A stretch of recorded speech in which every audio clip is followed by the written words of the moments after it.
One Sabbath day, as Jesus was walking through some grain fields, his disciples broke off heads of grain, rubbed off the husks in their hands, and ate the grain.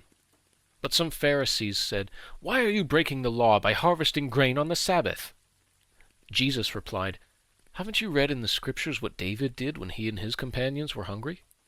He went into the house of God and broke the law by eating the sacred loaves of bread that only the priests can eat. He also gave some to his companions." And Jesus added, "The Son of Man is Lord, even over the Sabbath." On another Sabbath day, a man with a deformed right hand was in the synagogue while Jesus was teaching. The teachers of religious law and the Pharisees watched Jesus closely. If he healed the man's hand, they planned to accuse him of working on the Sabbath. But Jesus knew their thoughts. He said to the man with the deformed hand, "Come and stand in front of everyone." So the man came forward. Then Jesus said to his critics, "I have a question for you. Does the law permit good deeds on the Sabbath, or is it a day for doing evil? Is this a day to save life, or to destroy it?" He looked around at them one by one, and then said to the man, "Hold out your hand." So the man held out his hand, and it was restored. At this, the enemies of Jesus were wild with rage and began to discuss what to do with him. One day soon afterward, Jesus went up on a mountain to pray, and he prayed to God all night. At daybreak, he called together all of his disciples and chose 12 of them to be apostles. Here are their names: Simon, whom he named Peter; Andrew, Peter's brother; James, John, Philip, Bartholomew, Matthew, Thomas, James, son of Alphaeus, Simon, who was called the Zealot, Judas, son of James, Judas Iscariot, who later betrayed him.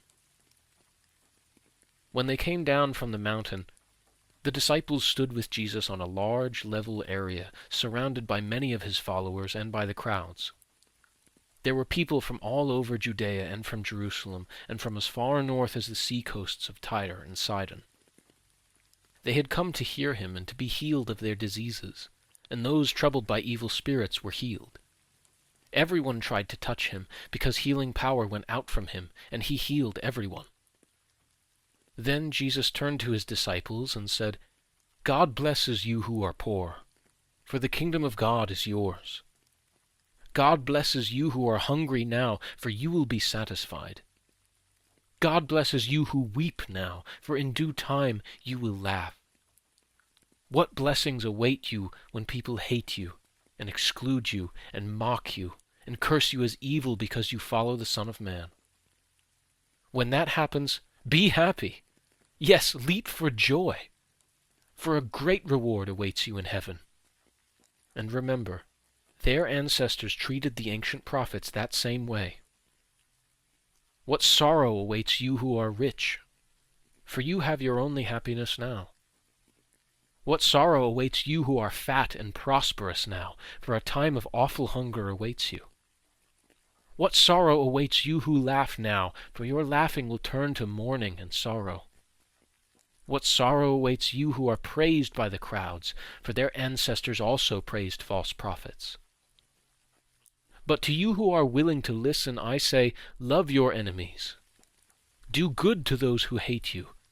Bless those who curse you. Pray for those who hurt you. If someone slaps you on one cheek, offer the other cheek also.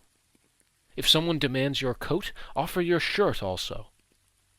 Give to anyone who asks, and when things are taken away from you, don't try to get them back. Do to others as you would like them to do to you. If you love only those who love you, why should you get credit for that? Even sinners love those who love them. And if you do good only to those who do good to you, why should you get credit? Even sinners do that much. And if you lend money only to those who can repay you, why should you get credit? Even sinners will lend to other sinners for a full return. Love your enemies. Do good to them. Lend to them without expecting to be repaid. Then your reward from heaven will be very great, and you will truly be acting as children of the Most High, for he is kind to those who are unthankful and wicked. You must be compassionate, just as your Father is compassionate. Do not judge others, and you will not be judged. Do not condemn others, or it will all come back against you. Forgive others, and you will be forgiven. Give, and you will receive. Your gift will return to you in full, pressed down, shaken together to make room for more, running over and poured into your lap. The amount you give will determine the amount you get back. Then Jesus gave the following illustration. Can one blind person lead another? Won't they both fall into a ditch? Students are not greater than their teacher, but the student who is fully trained will become like the teacher. And why worry about a speck in your friend's eye when you have a log in your own? How can you think of saying, "Friend, let me help you get rid of that speck in your eye," when you can't see past the log in your own eye? Hypocrite!